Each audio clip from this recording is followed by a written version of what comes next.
word friend wasn't a verb. It was a weird time. I know this area because I used to do heroin. Anybody here do heroin? Yeah, there you go.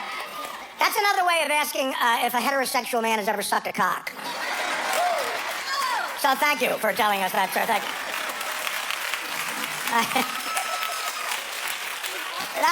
I used to do heroin. Now I hang out with healthy people. I've been working out with a personal trainer for a year. I know what you're saying, Art. You have a lawsuit. I hate hanging around with healthy people. Healthy people say annoying, stupid shit. They just do. People on heroin, I miss guys like you. People on heroin said fun, smart shit, like, let's get more heroin. Or, is that a cop? Stuff like that, like... But this fucking kid who is my trainer. We work out together, and he's one of these annoying guys. He looks like Brad Pitt with a crew cut. He's blonde. He's got abs. He's one of these guys who wakes up at 5 a.m. to run naked amongst the deer,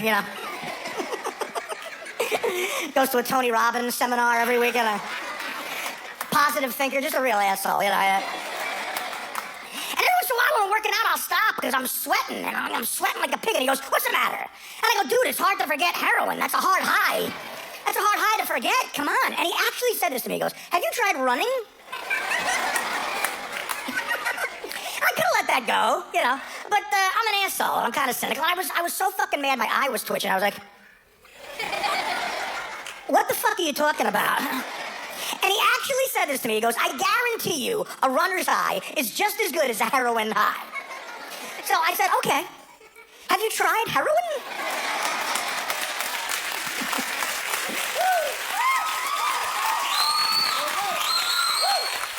And the guy goes, of course not. And I said, well, then you're not qualified to be in this fucking conversation, all right? You see, I've led a full life. I've tried heroin, and on occasion I've run. And I gotta tell you, Jack LaLanne, it ain't even close.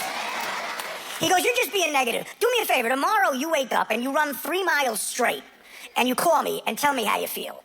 I go, you got a deal. But tomorrow, you make me a deal. You try heroin, and we'll compare notes. He goes, fine, if that's what's gonna get you to live better, fine. So the next day, I get up and I run 3 miles. Just pretend for the joke I could run 3 miles. This is theater, people. Matthew McConaughey didn't really have AIDS in that movie.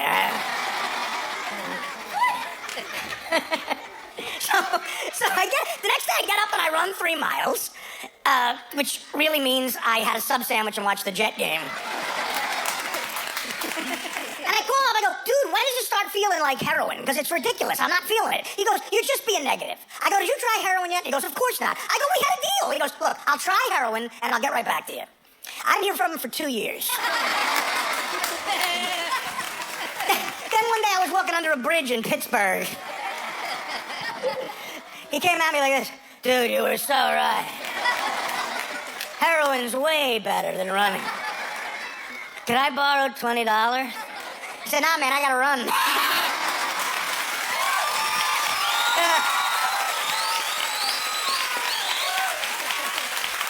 Yes. It's like a little one-man show there, a little play. Thank you. I'm also a degenerate gambler. I've been for years. I'm the kind of... Yeah, there you go. I can tell by how you're dressed. Honestly, gambling is... I'm the type of degenerate gambler. From the ages of 17 to like 42, I had at least $5,000 on the coin toss before the Super Bowl. You know you're a loser when you're down $5,000 before the game starts. And I would go to Super Bowl parties, and I would be there with nice couples. Yuppie couples would go to these parties and talk, and because that's a national holiday now, regular nice people go. And they're not watching the coin toss, because the game hasn't started yet.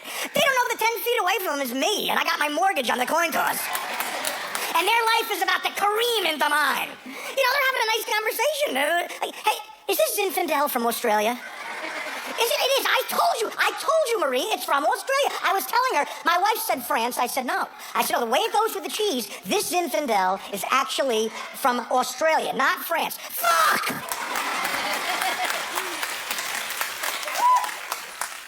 What is that? Oh, that's Artie. He's having a lot of trouble at home.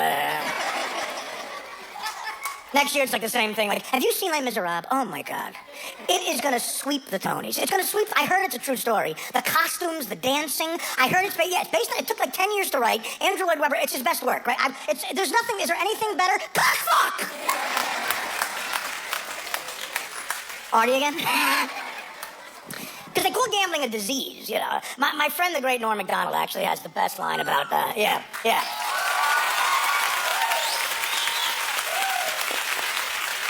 Norm has the best line about gambling being a disease. He goes, yeah, they call gambling a disease, but it's the only disease where you can win a bunch of money. And true that. And I used to go out with my buddies 25 years ago. We'd go to the sports bars. I'd go out with my friends who didn't have the disease, you know. And it'd be like the Browns and the Chiefs on Monday Night Football. And they would go, I'm going home early. I go, why? It's a boring game, Browns-Chiefs. What do you mean it's a boring game? Browns-Chiefs, it's boring. I don't know anything about the game. I'm going home. I go, you want to make it an exciting game?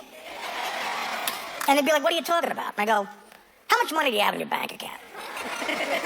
And all my buddies are like roofers. They go, I don't know, $600? I go, put $1,500 on the Browns.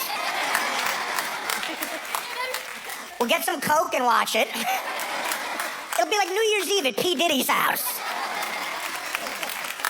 And they go, oh, I don't know anything about the Browns. Why would I do that? I go, that's when it's the best, when you don't know anything about the fucking team. You don't want to know anything. You want to do research. Then it's like a job. I'm talking about real degenerate gambling. You can't know shit about what you're betting on. That's why I used to love the sports book in Vegas, man. I used to love going there. When I gambled, it was like the last place a man could be a man. The sports book in Vegas. You could bet on anything there. They have a line on everything. You could bet on 2 kids playing wiffle ball in Minnesota. I got you, Timmy, you fat fuck! That slider better be working. Yeah, I mean, you sit there, a hot chick is serving you booze, you got an 8-ball in your pocket, you know. It's when men are men still, you know.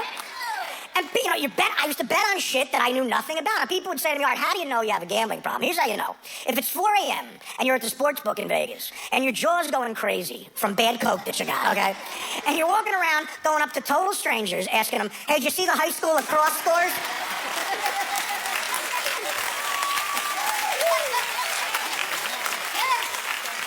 I got Don Bosco Prep and Ramapo.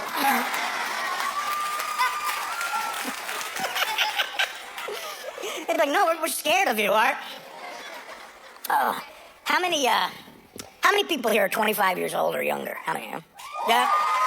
Okay, good enough. I'm going to tell you why you're from the gayest generation of all time.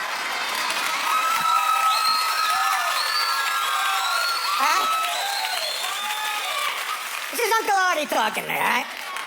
The magazine Rolling Stone used to be the coolest fucking magazine ever. It used to have Jimi Hendrix on the cover playing guitar, Keith Richards like smoking a joint, the Blues Brothers in blue faces. It was fantastic. In the last 4 years, Justin Bieber's been on the cover fucking twice, all right? The cover of Rolling Stone, all right? But the first time he was on, he was 18 years old, and this was the worst time ever. Here's what it said. It had a picture of Justin Bieber's face, and here's what it said on the cover of Rolling Stone, underneath his annoying fucking face. It said, Justin Bieber, hot, ready, legal. Yeah, my God, legal? Who's counting? Who's marking this off on their fucking calendar? Is that the creepiest thing you've ever heard? Legal? Holy shit. Rolling Stone. Who's Rolling Stone's demographic these days? Jerry Sandusky?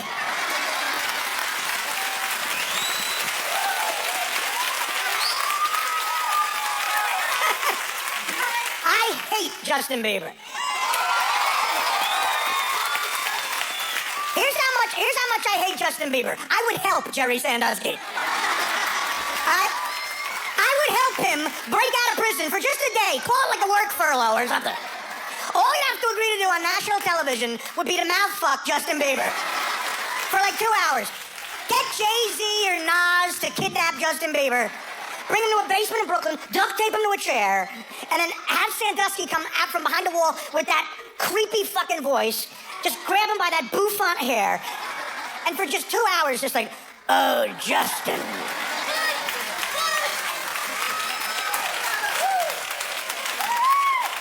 You are hot. You're ready. And here's the one turnoff, you're legal. Scream all you want, my wife's gonna pretend not to hear any of that.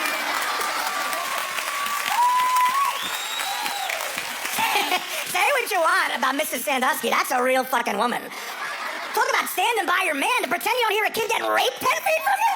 I girlfriend to make me a sandwich. How does that work? He brings home a new kid every week and she's cooking like, who's this, honey? This is Timmy. And what are you guys doing today? We're going in the basement. And what are you doing down there? We're gonna practice football. Well, you have fun. I'll be up here cooking. 10 seconds later, whistle while you work. The woman can't hear anything. They're gonna do a movie about Jerry Sandusky. Who's gonna play his wife? Marley Matlin?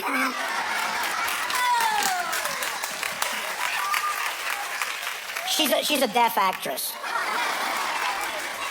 Oh, you know? I thought you didn't know. Oh, you were just disgusted. You were just disgusted by that awful bad taste joke I made. We'll move on then. Yeah, I'm 46 years old, man, and I like the technology, and I don't like a day over 70, you know? Technology just creeps. Everybody has a camera now. That creeps me out. Everybody's got a fucking camera and a video camera. It's nuts. About a year ago, I'm walking to work, and this kid chases me on 6th Avenue and goes, hey, Artie, man, remember we hung out together once in Portland, Oregon? And I said, dude, you know, I've been all over. I don't think I've ever been to Portland, Oregon. He pulls out his phone, starts doing like this with the fucking pictures. And 10 seconds later, he shows me a picture of me and him in front of a sign that says, welcome to Portland, Oregon. And he looks all happy. I look like Keith Richards after he just came out of Studio 54. I'm like, and I said, what was I doing there? He goes, you did stand-up at a theater. And I said, did you see me? And he said, yeah. I said, how was I? And he goes, you seemed a little drunk. But the GPS in people's cars, that's like black fucking magic to me. That creeps me out. You could be in Peru and some shit goes, make a right in 20 feet. What? That is really nuts, especially if you're an older person. Younger people grew up with that shit. But that, you know, and first of all, does it have to be a woman giving you directions? Do we have to be that politically correct, all right? When's the last time you asked a fucking woman for directions? You guys get lost later in downtown New York. You're gonna ask the first woman you see for directions? Let's go all the way with the political correctness. Let's make it an Asian woman. You get on Route 46. What'd you say, Route 22? No, I said Route 46. Arguing with my GPS. My GPS just gave me a happy ending. No. I'm sorry. Now, I'll tell you, that's a perfect opportunity for some celebrities to make some voiceover money. Like if Mike Tyson with a GPS voice, I would never not use it. I would make excuses to fucking use it in the middle of the night. Could you imagine? Mike Tyson on your GPS? Drive 2.3 miles till you see a stop sign. When you get to the stop sign, get out of the car and make a right-hand turn. Then realize you should have been in the car when you made the turn. Recalculating. Drive another 3.6 miles and pull into a Sunoco station. As I was thinking of that, I had a medical discovery. It's impossible to be depressed if, as Mike Tyson, you say, Sunoco station. The people, the drug companies that make antidepressants, they don't want you to know this. I'm telling you. Try it. You can be at your best friend's funeral. Like, Dave, I miss you. Sunoco station. He wants to be in Broadway. He's got a one-man show on Broadway. Him in the Broadway world is fantastic. The next thing I'm doing is Streetcar Named Desire with Sarah Jessica Parker. Stella! Stella, you white hoe! I'll fuck you till you love me, Stella. Stella, you white bitch. You couldn't last 2 minutes in my world, Stella. All right, Mike, we got it, all right? You don't like Stella? I tell you, one of the most fun moments I ever had on the Howard Stern Show. In the 8 years I was on the show. Yeah. Thank you, of course, yeah. Yes. One time we had 50 Cent, the rapper. 50 Cent was on the show. And he told us that he bought Mike Tyson's old house in Connecticut. So Howard looked at me, and that was my cue to do a Mike Tyson impression. So we were on Sirius. I was doing real dark, rated R shit. I said, listen, 50 Cent, whatever you do, don't redecorate my rape room. Took me 3 years to find the right shade of green to rape a bitch to, motherfucker. And redecorate my rape room, 50 Cent, you rapper, 50 Cent, motherfucker, 50 Cent. And I was laughing, and Robin was laughing, and Howard was laughing. 50 Cent was not laughing. Quite frankly, he looked annoyed. But he looked at all three of us, and he said the funniest fucking thing. He shook his head, and he went, you don't act like Mike don't still knock motherfuckers out.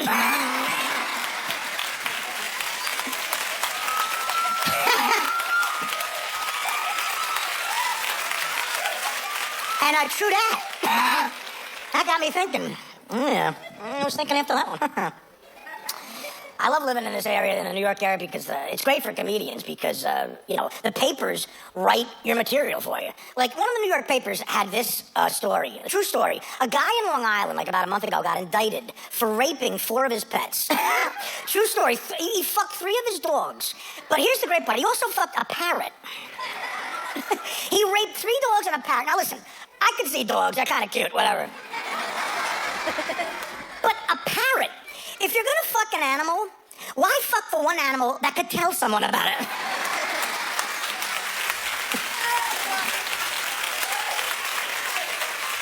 A parrot can testify. Did this man fuck you? I want a cock, I want a cock. It's actually a great time to be a comedian now, especially with Twitter, because a lot of these chicks, like Kim Kardashian and Paris Hilton, they hire us comedians to write their tweets for them on Twitter, so they seem witty. But we got to do it we have to pretend we're them. My agent called me last year and said, would you consider ever writing tweets for Kim Kardashian and pretending you're her, because she wants to seem witty? And I thought about it. It was a lot of money, but, I'm not good with technology. And I said, no, what if I accidentally tweet something about my life on Kim Kardashian's account? I think I'd get fired, Could you imagine? Like, hey, gang, you're at Kim Kardashian, and guess what? I'm in the shower, and I can't see my dick.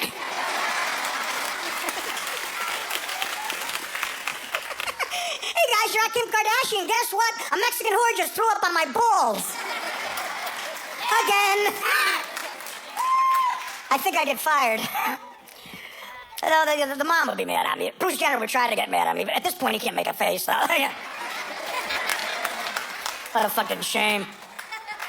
I'm sweating like Louis Anderson in a sauna. I'm like, hey guys, how you doing? It's Louis Anderson. I've got diabetes. People always yell out when I say diabetes. Everyone in my crowd has diabetes.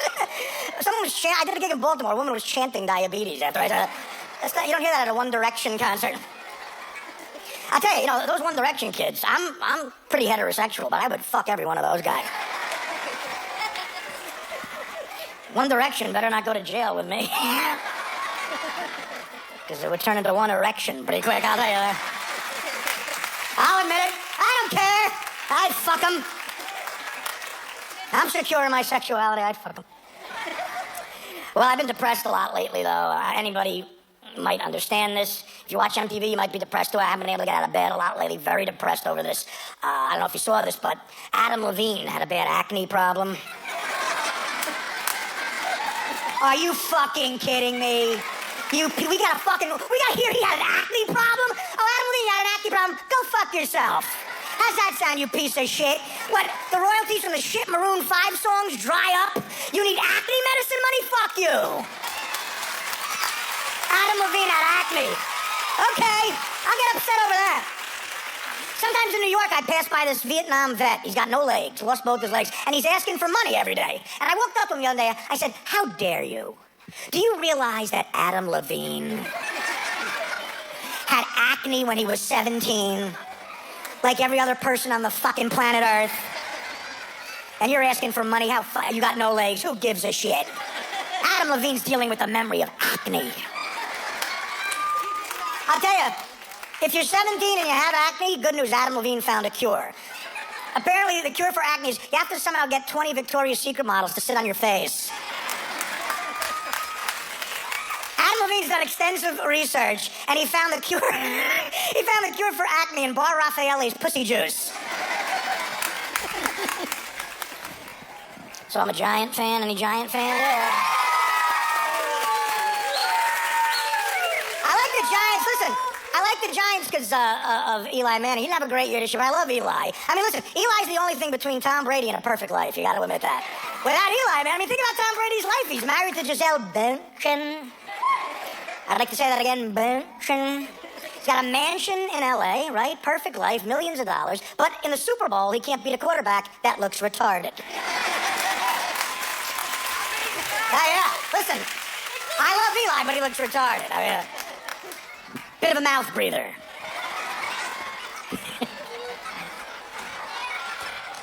Right now, Eli Manning has his mouth open. We're all having a good time. Here's something like this.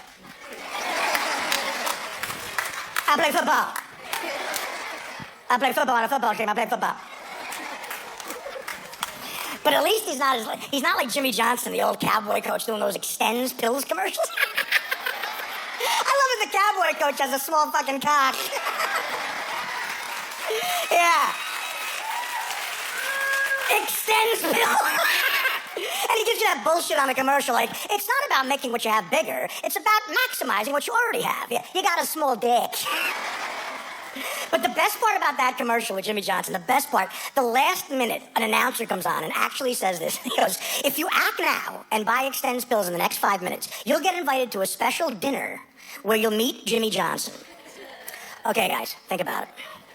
Could there be a more embarrassing place on the planet fucking Earth to run into another human being than at the Jimmy Johnson Extends pills, I got a small dick dinner? Where do you tell your friends and family you're going that night? Why you put on a tux, honey? I just some at the Holiday Inn Express. It's not Oh my God. If you're at that dinner, we already know 4 things about you. And they're all embarrassing. 1, you got a small dick. That's unfortunate. Okay. 2, you believe there's a pill that will fix this problem. 3, you don't need any research on it. You don't need a doctor to talk to you about it. 5 minutes goes by, you're like, pill, bigger dick, where the fuck do I sign up?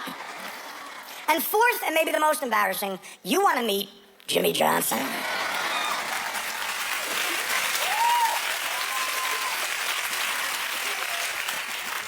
I enjoy sports. I worked doing a sports show for a while. I loved working for DirecTV. I did, because DirecTV is like real men in this sea of pussies, like the Bravo Network and stuff. They're real men. They're like the mafia. Nick DiPaolo and I worked for them for a while. They built us a man cave, and they said, what do you want on the walls of your man cave? You know, Dan Patrick has his favorite jerseys framed and shit. And Nick and I said, let's see if we could somehow offend them as a joke. So Nick said, here's what I want on the wall of my man cave.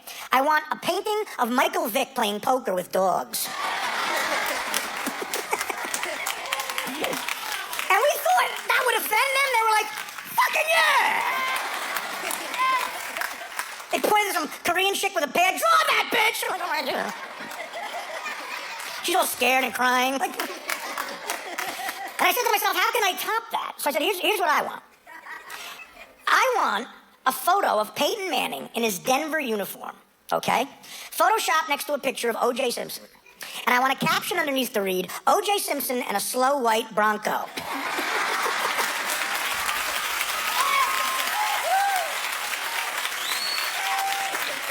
Again, we thought they were gonna be offended. They're like, fucking yeah! You two are shitting diamonds! So I got to meet a lot of sports people. I met Chad Ochocinco. What a fucking dick he is. Chad, for you people who don't know Chad Ochocinco, his name is Chad Johnson. He changed his name to Ochocinco because it's 85 Ochocinco in Spanish. That was his jersey number in Spanish. And I wanted to make fun of him, but the guy gets a lot of pussy, so I kind of want to be like him. But I don't have a jersey number, so here's what I'm thinking of doing.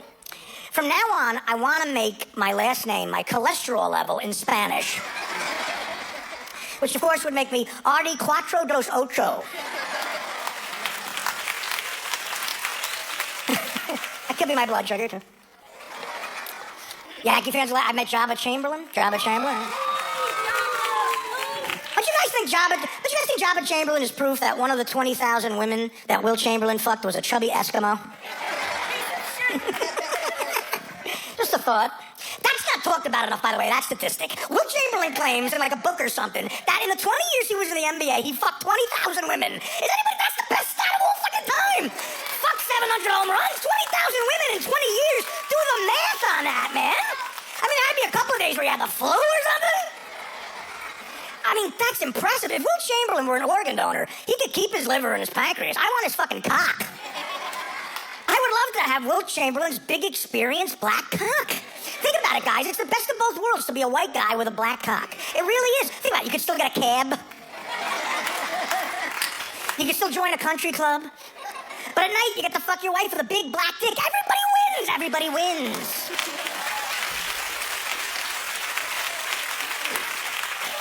Some guys look upset. Maybe everybody doesn't win in that case. This side looks like a Klan meeting. I went to a Klan meeting in Indiana. No, just because I'm, as an artist, I'm curious. I don't believe in their beliefs. Well, some economic things, but listen. But, you know, I went to a Klan meeting in Indiana, because in Indiana, it's the thing to do. It's like seeing Springsteen in Jersey. I'm a Yankee fan, too. I just love that we got rid of that guy. I just love that we got rid of A-Rod, finally. No fucking A-Rod. Because A-Rod, listen, man, A-Rod struck out every single time with the bases loaded. In the playoffs, we would pay him to hit the baseball. $32 million a year we pay him to hit the baseball. Guess what? He did the direct opposite. He didn't hit the fucking baseball. A-Rod's like a guy that you pay to mow your lawn, okay? And instead of you mowing your lawn, he comes over and takes a shit on your lawn. And then you still owe him money for mowing your fucking lawn. I mean, come on, and A-Rod, every time he would strike out, he doesn't look upset or anything, because he's got no fucking horse in the game. No matter what, he gets paid. He's still gonna fuck Cameron Diaz by the pool in Miami. It's the same shit. Look a little upset, A-Rod. Spend the day. How does he get to Miami so quick? You're driving home after the game. Your fat kid had 3 hot dogs. They're $18 a piece, so you're broke. The next day, you're at your job wearing an orange vest, fixing the BQE or something, and you pick up the Daily News, and there's A-Rod finger banging a model in Miami. 17 hours after he struck out to end the game. How the fuck does he get down there so quick? Stick around the Bronx, look pissed off in the rain or something. In the 50s and 60s, the Yankees' wives looked like me. They didn't want to go home. They were more into the game. And A-Rod's agent, if you notice, A-Rod's agent does not let you hear him talk. Because he's such an arrogant prick. If you heard him talk, you'd hate him even fucking more. We really would if you heard him talk. You'd hate him even more, man. And, so what I did, I developed an impression of what A-Rod must sound like talking to Cameron Diaz by the pool in Miami just before they have sex. Here's my impression. Cameron, did you see at the game? Yeah, which one were you? Gotta admit, that's a good Cameron Diaz. I was the one who struck out every single time. With the bases loaded. Wow, that's impressive. What do they pay you for that? Here's the good part. $32 million a year. Wow, you're hot. Let's make out. Come all over your fucking face. You make another shit movie, I'll straight down again. Well, what's wrong with the fucking world?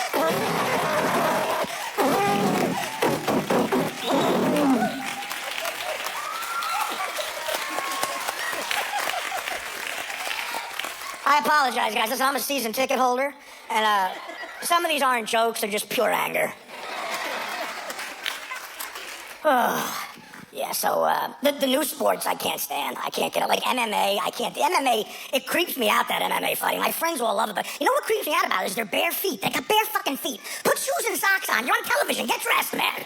They're dancing around in their yellow bare feet they're in underwear. It just creeps me out. My buddies are all like, "Go try watching it again." You know, it's like a man's man thing. And I try watching it, but every time I put on MMA fighting, we can put it on right now. This is what we'll see. I guarantee. It's 2 guys in their bare feet, spread eagle, in a missionary position, fucking. That's what MMA fighting is. That's all I ever put on. It's 2 guys. It's 1 guy sort of laying on his back, spread eagle, his bare feet are all pointed up like this. A guy's on top of him, and he's like, they're not even fighting. They're whispering in each other's fucking ears, like. Then out of nowhere, the guy on top starts pummeling the guy on the bottom, like, ah! Here's what MMA fighting looks like to me. It looks like 2 gay guys are having sex. Then out of nowhere, one of them realizes he's not gay.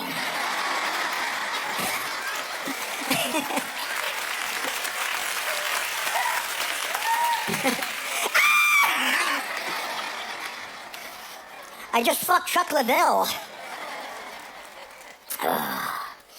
Yeah. I went to a couple of mental institutions. Yeah, thank you. Yeah, I went to 2 mental institutions, and I'll tell you, I've been to jail, and I've been to mental institutions, and I'll tell you what, I prefer jail, I really do. I was in LA County Jail for a week, because people in jail think logically.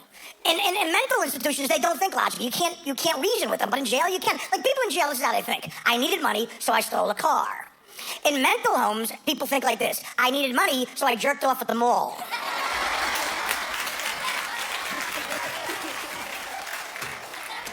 You can't really get a good back and forth going with those people, yeah.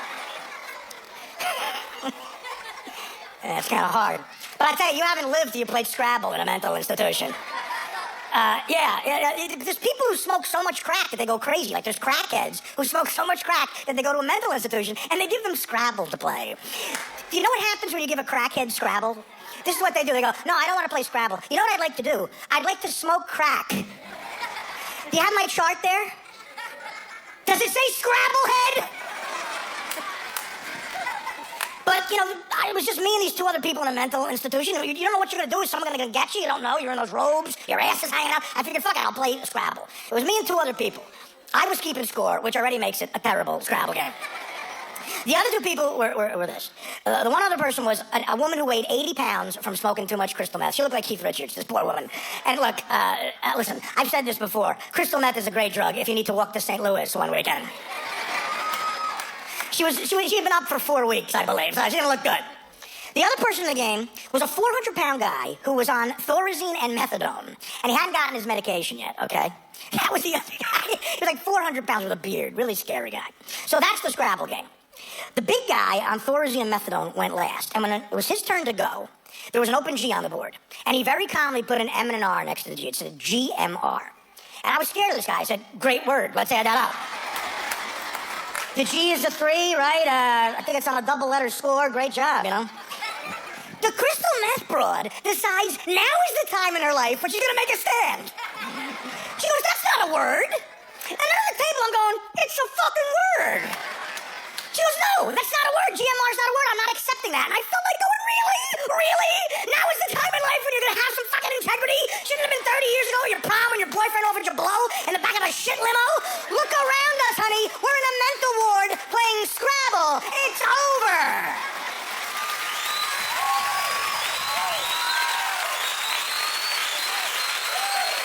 We all went out and tried life. It didn't work out. My comedy didn't work. Your bullshit didn't work. Hillbilly Jim, it didn't work out for him. So guess what? In the world we've created, GMR is a fucking word. God, it was so hard fucking her.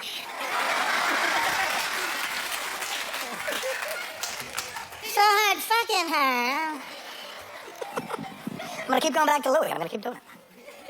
So then they sent me down to rehab, 20 miles outside of Miami. That's not too frustrating.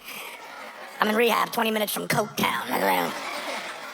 And they have group therapy in rehab, and I gotta register a complaint. The way they do group therapy in rehab, it doesn't work. It doesn't work, guys, because what they do is they make the people in the group give the therapy to the other people in the group. The counselor doesn't do shit. And what do I know what to say to somebody? It could ruin somebody's life. I don't know what to say. So this one group, there were 6 of us in the group, and the woman who was the counselor was this woman, Angie. She was like 400 pounds, an enormous woman. And she had a big cup of coffee. She used to rest on her stomach. And one day, a new guy came in the group. The guy's name was Juan. This new guy's name was Juan. And he sits down, and Angie goes like this. She takes a sip of the coffee and goes, Juan, why don't you tell the rest of the group what brought you here today? So Juan gets up. My hand to God, this is what Juan says. Listen, guys, don't judge me. I'm not on the judgmental tip. I don't know what that means. That's what he said. I'm not in the Wu-Tang Clan. I don't know what that means. But then this is what came out of Juan's mouth, verbatim. I kidnapped my best friend's baby and sold it for angel dust. Then he sat down. Juan said, I kidnapped my best friend's baby and sold it for angel dust. Then he sat down. Okay. That was followed by the longest pause in the history of man. Then this is exactly what the counselor said. Angie took a sip of coffee, and she goes like this. Artie, feedback?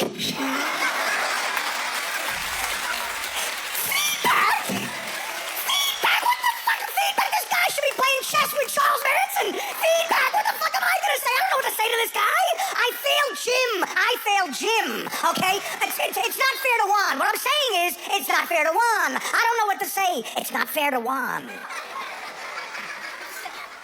But she wouldn't stop looking at me, so I got up, and look, I speak in front of people for a living. I was scared to death. I got up and I said, listen, Juan,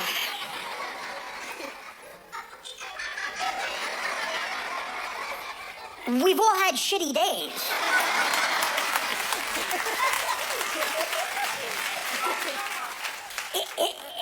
If I were you, I'd try as hard as I can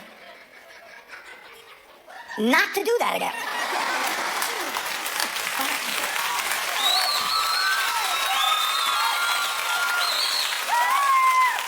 Then I sat down.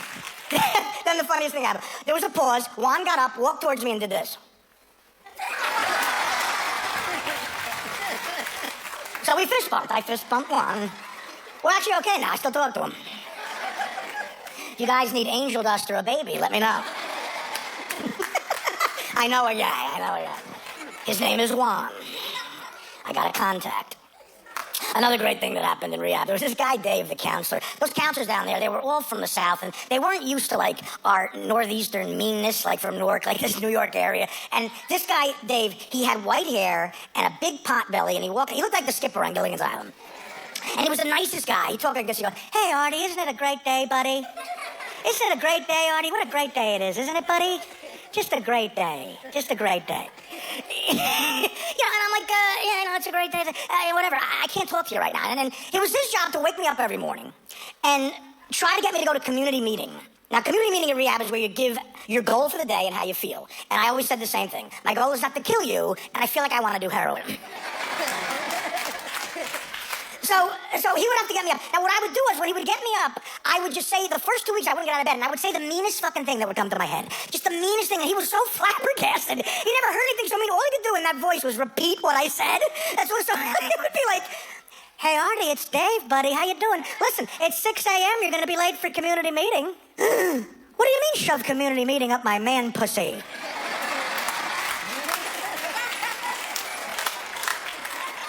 "That's the meanest thing I've ever heard. I don't think you're getting this program." The next day it'd be the same thing. "Hey, Artie, it's Dave. It's 7 a.m. You're going to be late for yoga." "What do you mean you hope my mother gets AIDS? My mother's not even alive." "What do you mean you hope somebody digs up my mother and gives her AIDS?"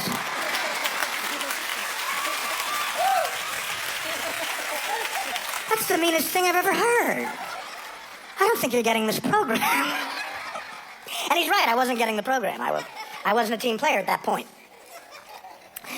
Another great thing that Dave would have to do was we would go shopping at the supermarket every 2 weeks to get supplies, and it was so embarrassing. They'd load us up in this fucking van, and even the counselors weren't, like, sensitive. They'd call the vans, like, druggy buggies or loser cruisers, And you had to stay together, so they would put those white wire ties around our wrists. They would tie us together, and we'd go shopping like that. It was so embarrassing. I'm 43 years old. I'm like this in the fucking supermarket. Like, I can't be by myself. Don't take your eyes off of me. I might do something stupid. But we couldn't buy shampoo. We couldn't buy shampoo that had alcohol in it. Certain shampoos have alcohol in it because I guess they think you're going to drink the shampoo. Listen, guys, this is Artie talking here. I've been really fucking low, but I've never considered doing a shot of Prel, But it was Dave's job to look through our groceries and make sure the shampoo didn't have alcohol in it. And I would always buy these complicated named shampoos that had alcohol just to fuck with him, so he'd have to say something to me. Like, he'd look into my bag like, "Hey, Artie, bad news, buddy.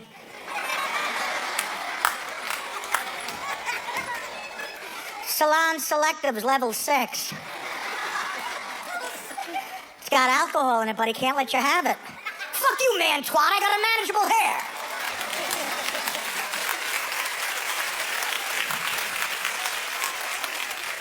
I don't think you're getting this program. I always thought to myself, what would it be like if he caught me doing something? He had to call security. It'd be great, like he opened my door. "Security, get to room 6. Artie's doing a line of Head and Shoulders." Yeah, that's how it goes. I do miss I miss the older generation. I was talking about the newer generation, young people. Listen, you got it's the most exciting time to be alive, it really is. But there was a more innocent time, and I think of my uncles, like the World War II generation, who saved the world. And my buddy's uncle from my neighborhood, his Uncle Tony, said the funniest fucking thing, and I just want to share with you on this special. The last 5 years of his life, old Italian guy, he ate a ball of mozzarella like it was an apple, okay? That's what he did. And he watched 24 hours a day, he watched television. And his favorite show, the last 5 years of his life, 83-year-old Italian guy, his favorite show was Buffy the Vampire Slayer.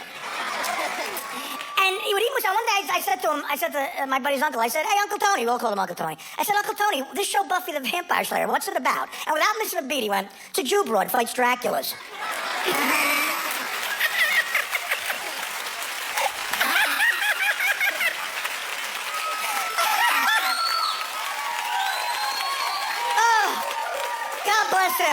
awesome. That might be the funniest sentence ever constructed. Like, you gotta do research. You watch the end of the show, Geller, and she was Jewish, I guess. And he made Dracula's plural. It's a Jew broad fights Draculas. I said, Uncle Tony, you should write the synopsis in the TV guide. Tonight on an all-new Buffy, she's a Jew broad fights Draculas. Followed by Riptide. Oh, God.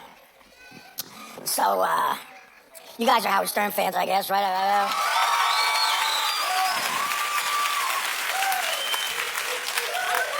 I miss being on the show. I do miss being on. It was great being on the show. Cops love the show, and I didn't get one ticket. Well, the entire time I was on the fucking show.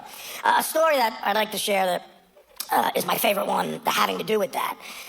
Years ago, I was still on the show. I did stand-up in Albany, New York. It was 3 o'clock in the morning. I was ossified drunk, and I didn't want to be in Albany, New York. Sorry.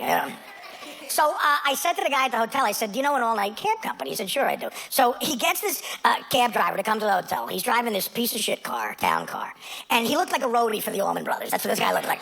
And I said to him, hey, can you get me to Hoboken, New Jersey tonight? And he goes, I can get you there for $350. I go, get me there in 2 hours, $500. He goes, fucking get in, man, you know. So I go, do you know an all-night pizzeria? And he goes, yeah. So we buy a Sicilian pie. I sit in front with the guy. We put the pie in between us. Before we left the Albany city limits, it was gone. And then the greatest thing in the world happened. I fell asleep. And when I woke up, I was on Route 17 in Paramus, New Jersey. I was close to home. Yeah. I slept through the whole ride, and obviously, I didn't have to talk to the guy, which was great. But then I smelled this real pungent, strong weed smell. Real strong marijuana. And I look over, and this fucking guy is smoking a joint. It's like one of those Cheech and Chong quarter-pounder joints, like, and he's doing like 98, because he knows that he's getting extra money if he gets me to Hoboken early. He's got the joint in one hand, and he's driving 98 miles an hour with one finger like this. What's up, bro? You slept good. I hope the radio didn't bug you. There was a live Tull concert on, you know my? I slept through the live Tull concert. But I said, fine, I don't give a shit. What do I care? I want to get home. But then, from the carafe of tequila I had that night, the pizza and the weed, I had to throw up. I got this real nauseous feeling. So I go, dude, pull over. I got to puke. And like a pro, he pulls right into an Exxon station on Route 17. It was 5 a.m. Nobody was there. I open the door to this cab, and I begin to projectile vomit. Like the kind of puking that hurts your kidneys. Like, ah! I had 5 feet on this fucker with an arc. I felt like an Olympic swimmer after pot smoke is billowing out of the car. Like, it looked like there was a new pope in Mexico or something. Just billowing out of the fucking car, all this weed smoke. And he's having a good time, and I'm puking. So what happens, of course, a cop pulls up right behind us. Pulls down to the gas station. Cherry top, the whole thing, the sirens are on, pulling up to us. The kid sees this and does the worst thing. He tries to hide the joint in his crotch. He's burning his balls like, ah! I can't stop puking because it's a physical thing. I can't stop. So I'm puking like crazy. There's pot smoke still coming out of the car. This kid's hiding the joint, who looks like a roadie for the Allman Brothers. Cop pulls right up, just a foot from my face, and this is why it was great to be on the Stern Show. He put a flashlight in my face while I'm throwing up, and he went, Artie! And then he just drove away.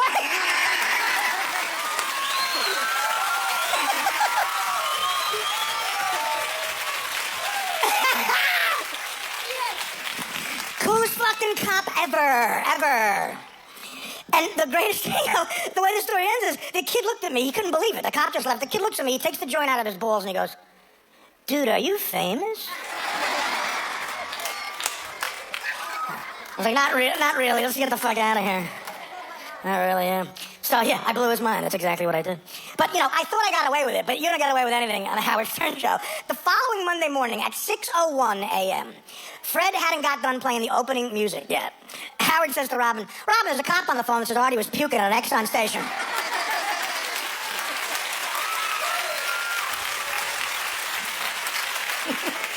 Should we take the call? Yeah, I guess we'll take the call, yeah.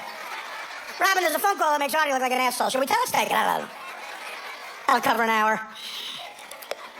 That's it. It's the greatest show ever, and I miss it. God bless him. God bless Howard. Long live the king. You know how I knew I really had a bad drug problem and drinking problem? One time Beetlejuice left me a voicemail saying I was a mess. True story. I fell off a stage. In Vegas, drunk off my ass, and 2 days later there was a message on my answering machine from Beetlejuice. He goes, "Artie, you're a mess." Beetlejuice would come in and he'd be depressed, and we would wonder why. Well, why are you depressed, Beetle? Like, yeah, really? The retarded black midget with one tooth is depressed? Cheer up. Do you realize Adam Levine had acne?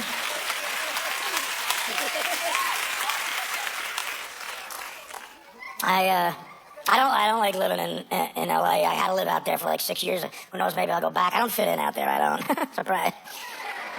You know, everybody out there is really upset that Adam Levine has acne, you know. But, you know, the modern music nowadays, again, I don't get it. I don't get the modern music. I'm a fan of the old classic rock, Springsteen. Ozzy Osbourne I love, Judas Priest. Van Halen's great. There's a great documentary about Ozzy Osbourne on Showtime right now. It's so fucking great. Poor Ozzy, man. His wife and kids won't stop shopping, so he has to continue to tour. He's like 72. He's touring the world, so the whole documentary is like him in Brazil, like this. Mr. Crowley, lend me your eye. My wife won't stop shopping. He forgets the words to songs. I'm on the crazy bus, off the road rails. Poor Ozzy. But, you know, those old groups would get sued for satanic lyrics, you know, and to me, that's, you know, okay, fine, those lyrics were like jokes, but what about some of the rappers nowadays? When is someone going to sue some of these rappers for these songs? They get away with shit that you'd never get away with years ago. Like, 2 years ago, Jay-Z had a song called Empire State of Mind. It was about New York. It was with Alicia Keys. And I love Jay-Z, good song and everything, but when is someone going to sue him for a song like this? Him and Alicia Keys is a duet, and it's basically a blueprint on how to be a crack dealer in New York City. I mean, I'm paraphrasing. I'm not sure exactly how it goes, but it's basically like this, that song. It goes, I used to cop in Harlem, went down to my stash box. I cooked up the crack in the McDonald's bathroom. I sold crack to your grandma. Then I sold all the cars. I started stealing cars below West 8th Street. I made a deal with the Gambino family to sell all the coke below 13th Street. And then we bought an apartment complex. We would make the coke in the front. We would sell the coke in the back. And then we'd start kidnapping kids. We would start stealing cars. And we started a whole criminal empire from dealing coke, dealing weed, and everything. And then out of nowhere, Alicia Keys goes, New York!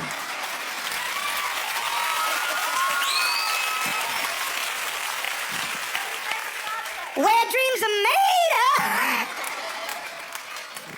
What's someone going to listen? If I were Jay-Z, I'd see how far I could go.